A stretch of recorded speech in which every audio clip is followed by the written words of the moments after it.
No? Okay. So I was talking to someone outside. They say, oh, we feel like we're back to college because we have to sitting there, listen to lecture the whole day is pretty packed. And also they complain about like, oh, maybe we should have more networking time. So as part of the organizing team, so I have one little suggestion before we started. Could you just give the one next to you a high five? That's usually what we do in the classroom, by the way. Good job. Good job for sitting here for so long time.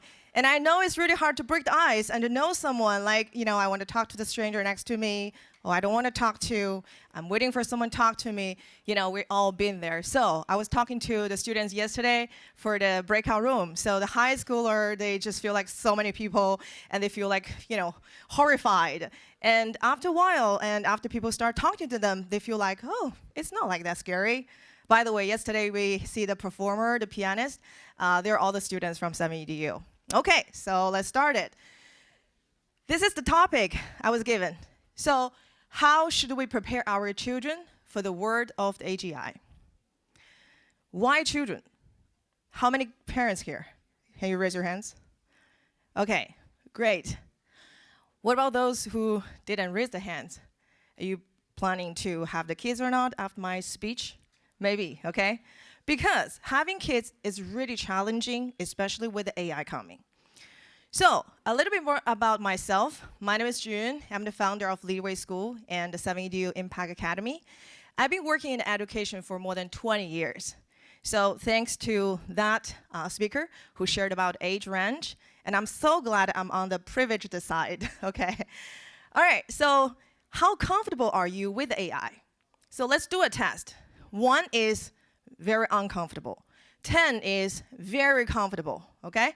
So I want to do the test because I also want to know how comfortable are you with AI into the education. So let's start with this. How comfortable are you to let AI help our kids learn and find the answer to their questions? 1 to 10. I need to see some numbers. I saw 3, 4. Okay. Last events, I got people raising 2 hands all the time, okay? All right, so a little bit more. Let's go back a little bit. All right, okay, here we go. How to go back? Okay, forward. More questions. How comfortable are you to help the kids brainstorm ideas using AI, like ChatGPT? Okay, 1 to 10. 10, all right.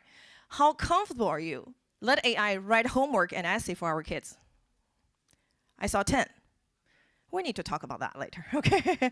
All right, how comfortable are you let AI be the charge of the children's education and development? Okay, yeah, so many 10s. Maybe you are the founder of some sort of like software, right? Trying to dominate this area, okay. All right, so a little bit more about the question about ourselves, okay? So this is something I want to share. This is a classroom 50 years ago and a classroom in 2024. So to our surprise, there's not too much changes. So 50 years ago, we educated in the same way, and now we educate the same way. And yeah, that's not too much changes. So how the classroom can change according to the rapid change of technology? The answer is not really. Because I know most of you guys coming from the tech industry, but I'm from the education industry. Guess what? There's a very interesting fun part. Years ago, there is a tech company sitting in the Palo Alto, one of the school district. They spent 2 years there. They couldn't make it out, and then they announced like they failed the project. And I was talking to some of the teachers there, and most of the teachers says, no, we're not using technology because we don't want them to replace us. So this is one of the very cruel facts or mindset that they're holding in the education industry. So, which is also the reason that we are not able to, really push forward the technology thing. So if you take a look at it, they're using AI in the biotech and the, software, in the industry, social, so many different industry, but the education is quite slow. This is one of the reasons there, okay? Because the way we edu our kids still the same. So let's look at this. So this is something like, currently I'm feeling like we want to share. It's because a lot of parents still worry about the kids are not learning enough. So they actually overwhelmed by a lot of like academic learning. But we all know with AI, learning the knowledge and learning the facts are no longer the priority. because they really have to know how to think. But to train the brain to think is one of the hardest things, especially with the AI. So let's take a look at this. And I have been discussing with all my teams and educators and teachers. They were talking about the process or the history and the development of the AI, of the education, of all the technology influenced education system. So for most of time, we're training our kids to learn the knowledge, the data, the facts. And we're actually really proud of them, how fast you can do the calculation, and how can you just write an essay in a short time, how many vocabulary you can remember, right? But however, with the AI, those kind of education mindset is no longer important, because we really have to train the kids how to use it, which means with the development of AI, our education become extremely challenging, because we have to really teach them the wisdom, the vision, and so much more than that. So, can AI transform our education system? That is a question we've been asked over and over again. So I want to share a little bit more about the case in our school and in the students' case that we shared. So this is AI tools for our school and for many of the classrooms. Okay, if any one of the founder in that kind of pictures, please contact me. We need to talk more. Okay. So we actually found out it's extremely helpful for teachers to use those tools to educate their kids to make their work easier. For example, creating personalized questions for the students and collecting their homeworks and giving them a more personalized analysis. They're all very helpful for teacher. However, when we find out how to give the kids the AI tool, it becomes extremely difficult. Guess what? If we give a student a cram book, what's going to happen? They're going to find a way to play video games first, okay? And then they're going to find YouTube, Instagram, TikTok, and ChatGPT, okay, whatever. So this becomes extremely challenging, especially in nowadays college application process, because one thing they're using now is actually using anti-GPT to find out if the student's homework or essay are written by AI. So this has become like a war, a new war, right? Before it's like, oh, did you check the answer with your classmate? Now it's like, oh, did you really talk to the ChatGPT to figure out the answer? So how can we really train the kids to make sure they know? That's actually a new challenge for educators. So here are the students' voice I want to share with all of you. I actually did some research and also a survey from the kindergarten students all the way to 12th grade. So for the elementary students and for the kindergarten students, actually, their mind is quite simple. They're open-minded. They love AI. They still combine them with robot, okay? They have no idea what that means. But which means they're easily to really use AI to help their learning. For example, in the Leadways, our school, we put Google Voice, we put the Amazon Voice, we put the box there. So there's a very interesting thing is like when the teacher teach something or says something, the kids will go to the Amazon Voice, ask, hey, that's what my teacher says. Is that true? And we have to use the AI to reinforce what they say. Or sometimes in the classroom, when a teacher teaches some subject, they always ask the AI, say like, hey, besides 1, 2, 3, 4, can you give us more, information? And a very interesting thing is, usually the AI provide a more comprehensive answers and word list. For example, animals, right? How many reptiles? And maybe the AI gonna list more than the human can remember. So one day we got the students ask a question saying, so if the AI knows more than the teacher, so does it mean like the AI is smarter than teacher? And I think that question is easy to answer by parents, but it's hard by teachers or educators.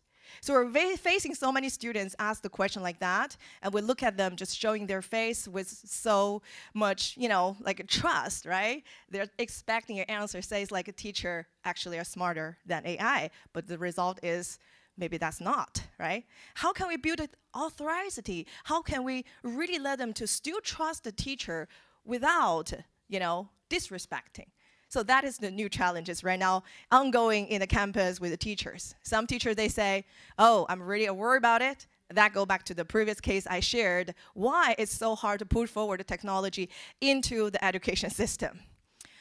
All right, so I feel like education now is not only the learning of the facts, but the training of the mind to think. And I actually open to this question to most of the parents and all the future potential parents, or anyone who feel like you have the thoughts on there, we can share. Because training people's mind to think, I personally found extremely difficult. And how can we let them to use the information, give them the tools, and let them to be able to judge what is right, what is wrong? So here are some takeaways that I probably want to share with you, and based on my 10 years experience working on all those K-12 students. The first one is growth mindset and the resilience. I feel like that's something we need to prepare the kids under the AI. So when I mention the growth mindset, I'm mentioning the growth mindset for parents, not for kids. Because most of the time, I feel like the struggle is the parents don't really have the growth mindset, that probably the kids will think alike. So most of the time when the parents have a growth mindset, the kids think alike as well. So I want to do a fun check. How comfortable or how much you have the growth mindset based on this checklist. We did this a lot in the school, and when we have the parents meeting, and seems like the parents really like this type of checklist thing. And we also can do things for our kids, and to see if you encourage your kids to take risk, if your kids enjoy learning for the sake of learning, if the kids still can put effort to the things they like, and they are the qualities that we feel like can guarantee the success of their future. But one thing for sure, with AI, the kids' lifestyle change. Before, or right now, our life divided into two parts. The first half of life, we learn a skill set. And the second half of life, we make a living based on the first half life that we contributed. But with AI, I feel like the kids' lifestyle changed. They have to keep learning and learning and learning, and adapting to changes and the changes and the changes for the entire life. So most of the time when I raise the concern, says like the kids are under extremely stressful situation, and many of the parents say like, oh, they have enough food, they have happy life. What they worry about? Because of changes. And because of that, we really have to train the kids with the resilience. Another takeaway is we have to teach the kids to analyze information critically. And I do talk to some founders, and they created some software, and they encourage the kids to learn. And one of the parents even very bravely telling me they don't want the kids to go to school. They want the kids only learn from the ChatGPT. And I'm like, how can you make sure whatever they learn from ChatGPT is right? For example, we actually did research. We asked the kids to ask questions to ChatGPT. And the ChatGPT generated different versions of, for example, essays. But the students are not able to tell which one is better. They can tell which one they like, but they cannot tell which one is better. They are middle schooler to high schoolers. So with that in mind, we feel like we really have to train them how to judge, how to tell which one can help them, which one is really disturbing messages. Another thing we feel like is important is we have to support the students' health and well-being. We need to teach them how to tell the differences between being exhausted, being tired, or being not motivated. Because right now, I feel like in high school, the mental health is become very serious and very common. We have a social anxiety, we have depression, we have so many different names. Of course, one of the things is called ADHD. And most, like I would say maybe more than 60% students in the school sort of showing like they have ADHD. They cannot focus, right? And one of the contribution is social media. And the other contribution, maybe we have a new enemy, okay? I'm just question mark here. So how can we teach them to understand their mind, their body, themselves? And this is something that is not in the school curriculum system, which that's the reason why I started school, because I want them to learn about themselves, about how to balance out their work, their life, how to find the mental status, how to understand when they're exhausted, and how to take care of themselves. So that is also something I feel like is fundamental in the K-12 education. And the other thing is about ethical, all right? Like cheating become never so easy like before, right? And every day we have to run and which one is the right answer, which one is the copycat answer, right? Which one is kind of like, you guys discussed. So it makes everything hard. So that's why some of the school, they actually have a zero tolerance for technology. You cannot bring your laptop or phone in the school. Many of the boarding schools do that. And we also have some school, they say, okay, we're open. We give the Chromebook, we let students to use it, and we're fine because they will sort out, get used to it. So we actually between in the middle. So we really give the time about using the tech, using ChatGPT, or using any software they can use. But we want to make sure the teacher can be the mentor sitting next to them to guide them to understand what they can get. And before, I feel like the ChatGPT was not really accurate enough to provide some of the answer. You only take one mistake for you to break the trust. So what usually the teacher say is like the teacher will input some, they trick the ChatGPT at the early stage. They ask them to provide some answer. Maybe they will find the easy mistake to explain to them, like, you see, that's not really totally 100% trustworthy. And then they let them to be more critical. But now become harder and harder. And one of our math teacher was like, I can't really find any mistake from the ChatGPT now. What should I do? How can we really convince the kids? Do not look at the answer, look at the process. So right now, they're actually changing the entire testing system.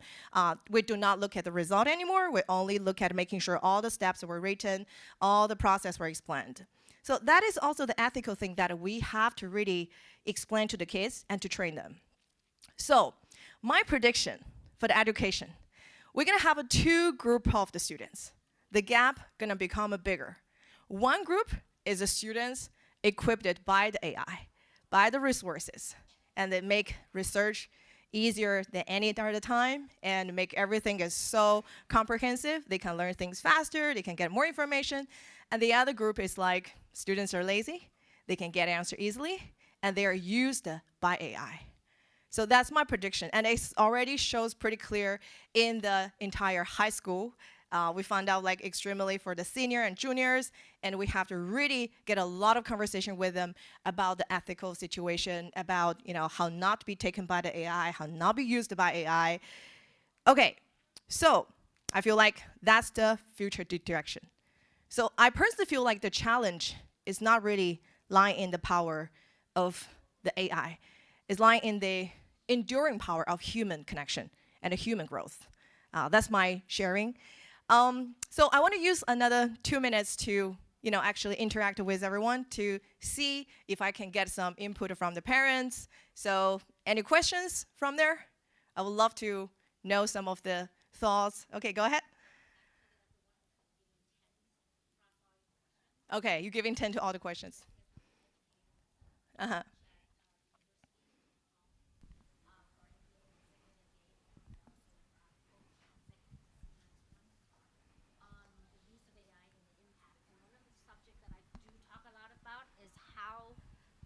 One of the subjects I do talk a lot about is how school needs to reinvent themselves to revise the whole education system, because you're going to train the student very differently when they graduate at the age right now in middle school and high school. A lot of jobs will no longer be available. Corporate customers will be hiring people who knows how to use AI, develop AI, right? A lot of skills that we're learning right now are fundamental. You need to have it, but you have to teach them in a totally different way. They need to know all about the like all the generative AI solution right there, and then be prepared for AGI, right? It depends what age you're in. A lot of educators are not there. Even at the university level, HR level that I work with in corporates, because they're educating, I work with HR to come up with corporate educations, right? They don't understand the impact what AI will do to human resources, strategies, and the whole implications of re-skilling and how to reduce or, limit certain skill sets. It's a whole new way. Yes, very good input. And because of the reason that we cannot really shake the foundation of all the education system, which is extremely hard. And that's also the reason why I started the school. But to solve that problem, actually, we tried to let the students to understand more about entrepreneurship. So we insert entrepreneurship into the curriculum since they were very young, like elementary stage. Because I feel like the jobs, no one can predict the future jobs, what they need, right? The jobs, the industry changing every 10 years, 20 years, but we have to prepare the kids for the next whole life, and how can we do that? So by entrepreneurship, I feel like they actually understand how to create their own job and create their own goal, create their own task. So project-based learning became extremely important than the academic training. Yeah. Go ahead.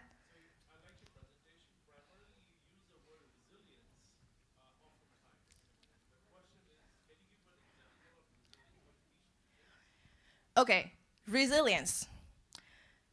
2 minutes. I only have 1 minute maybe. Okay, so, okay, last question. Okay, how to train the kids with resilience? Resilience. I feel like most of entrepreneurs should have it, understanding about resilience. I grew up in the Mongolian, so I riding horse every day to school, regardless the weather, cold, ice, snow, and my lunch is 2 potato for the entire elementary school. Until I came to the United States, I was volunteer in the low-income area, giving them a lunch package, and I realized that the lunch is huge, and they told me it's for low income, and I didn't know that I was low income or even lower for my entire childhood. Resilience comes from natural hardship. However, our kids don't have one. So I feel like the parents should create the challenges, obstacles for them to really grow their endurance about the confidence. Through sports, one of the best way. And also through, usually the parents have to really give them opportunity to make mistake and figure out, right? But most of the time, because the convenience, because we're so eager and so loving, so we try to solve the problem for them. So many of the problem, we should not solve for the kids, we should create a problem. For example, our school doing the project, they actually have to do research, have to do door-to-door, have to really talk to those people about what their opinion for this neighborhood, the community service, those challenges they're creating, that's actually giving them resilience. Resilience is growing long-term thing. So we might have resilience for the first half of life, and we lost resilience one day because of one of the things or 2 things. So I feel like it's a long-time thing. So it's a lifetime thing. But I feel like resilience will be one of the most important thing, because anybody who succeeded in the future, it depends on how many times they can stand up from the failure. Yeah. All right. Thank you. Thank you. So if you are interested for the Leaderway School, you can check us out. Yeah. Thank you for the input.